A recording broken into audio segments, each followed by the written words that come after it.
جنگ میں کامیابی بے مثال، قوم کا بلند مرال، مورکہ حق کی فتح کے بعد آزادی کا جشن بھی کمال، وطن سے محبت کا مثالی اظہار، ملک بھر میں 78واں یوم آزادی اور مورکہ حق میں فتح کا جشن ملی جوش اور جذبے کے ساتھ منایا جا رہا ہے۔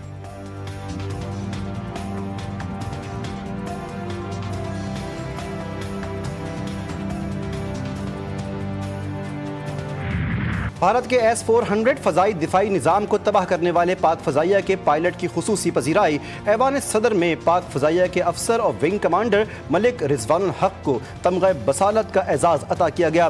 وزیر اعظم نے ونگ کمانڈر ملک رضوان الحق کو اعزاز عطا کیا۔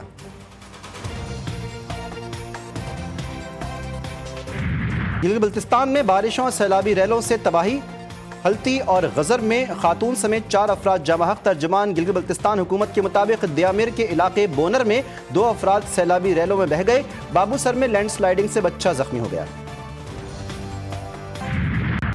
وطن کا ہر بچہ قومی جذبے سے سرشار، ننھے ننھے پاکستانی بچوں نے یوم آزادی کے مناسبت سے منفرد اور زبردست تیاری کی۔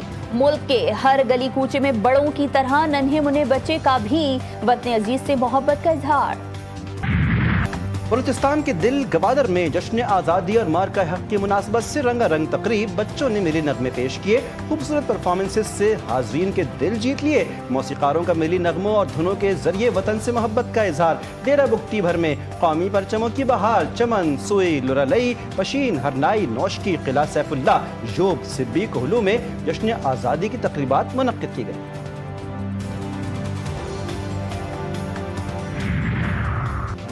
یوم آزادی پر امریکی وزیر خارجہ مارکو روبیو کی پاکستان کو مبارکباد۔ پیغام میں کہا کہ پاکستانی عوام یوم آزادی منا رہے ہیں، انہیں مبارکباد پیش کرتے ہیں۔ امریکہ انسدادی دہشت گردی اور تجارت پر پاکستان کے اقدامات کو سراہتا ہے۔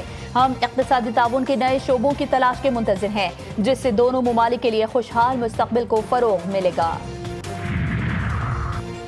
قوم کو جی ٹی وی نیوز کی جانب سے جشن آزادی اور مورکہ حق کی کامیابی پر مبارکباد۔ جی ٹی وی نیوز کے ہیڈ آفس اور بیوروز میں جشن آزادی کی تقریبات، ملک و قوم کی سلامتی اور خود مختاری کے لیے خصوصی دعائیں مانگی گئیں۔ شہر قائد کے باسی ہو جائیں تیار، بادل برسیں گے دھواں دھار۔ محکمہ موسمیات نے کر دیا خبردار، 18 سے 23 اگست کے دوران بارش سے 1 سے 2 اسپیل آ سکتے ہیں۔ شہر میں معتدل شدت کی بارش کا امکان۔ محکمہ موسمیات کے مطابق مانسون کا سسٹم 17 اگست کو رات گجرات کے راستے سندھ پر اثر انداز ہو سکتا ہے۔ مانسون کے سسٹم سے سندھ میں کہیں کہیں تیز بارش بھی ہو سکتی ہے۔ دنیا بھر میں یوم پاکستان ملی جوش و جذبے کے ساتھ منایا جا رہا ہے۔ نیپال، متحدہ عرب امارات، عمان، سعودی عرب، بیجنگ اور دیگر ممالک میں پاکستانی سفراء نے سفارت خانوں میں جھنڈا لہرایا۔ مورکہ حق کے حوالے سے تقریب کا بھی اہتمام کیا گیا۔ امریکی کانگریس کے رہنماؤں نے پاکستان کے یوم آزادی پر مبارکباد پیش کی۔ 14 اگست اور دیگر قومی اہمیت کے دنوں پر پی ٹی آئی کا احتجاج معمول بن گیا ہے۔ وزیر دفاع خواجہ آصف نے پی ٹی آئی کو آڑے ہاتھوں لے لیا، بولے کہ ایک شخص قومی دنوں پر اپنی جماعت کو فوقیت دیتا ہے۔ پی ٹی آئی نے کبھی دہشت گردی کی مذمت نہیں کی۔ وزیر دفاع نے دعویٰ کیا کہ پاک بھارت جنگ میں علیمہ خان حکومت پر مودی سے ساز باز کا الزام لگاتی رہی۔ Chairman Pakistan Peoples Party Bilawal Bhutto Zardari کی جشن آزادی اور مورکہ حق پر مبارکباد، کہتے ہیں جمہوری استحکام، آئین اور پاکستان کے ناقابل تسخیر دفاع پر سمجھوتہ نہیں ہوگا۔ وزیر اعلیٰ بلوچستان میر سرفراز بگٹی نے کہا کہ آج کا دن اہمیت کا حامل ہے، ہمارے بزرگوں نے آزادی کے لیے قربانیاں دیں۔ وزیر اعلیٰ کے پی علی امین گنڈاپور نے مورکہ حق میں شاندار فتح پر پاک افواج کو خراج تحسین پیش کیا۔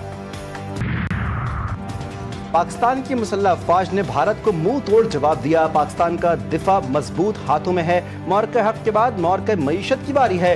گورنر سندھ کی میڈیا سے گفتگو، وزیر اعلیٰ سندھ اور صوبائی کابینہ کے ہمراہ مزار قائد پر حاضری دی، پھول رکھے، قومی پرچم بھی لہرایا۔ Corps commander Karachi lieutenant general Muhammad Awais Dastgir اور D G ranger Sindh major general Shamrez کی مزار قائد پر حاضری، پھول رکھے، فاتح خوانی کی۔ تینوں مسلح افواج کے نمائندگان نے بھی مزار قائد پر حاضری دی۔ پاک آرمی، پاک ایئر فورس اور پاکستان نیوی کے چاق و چوبند دستے کی سلامی۔ کراچی کے معاملے پر ایک بار پھر ایم کیو ایم اور پیپلز پارٹی آمنے سامنے۔ خالد محمود صدیقی نے کہا، کیا کراچی 2008 سے پہلے ایسا تھا؟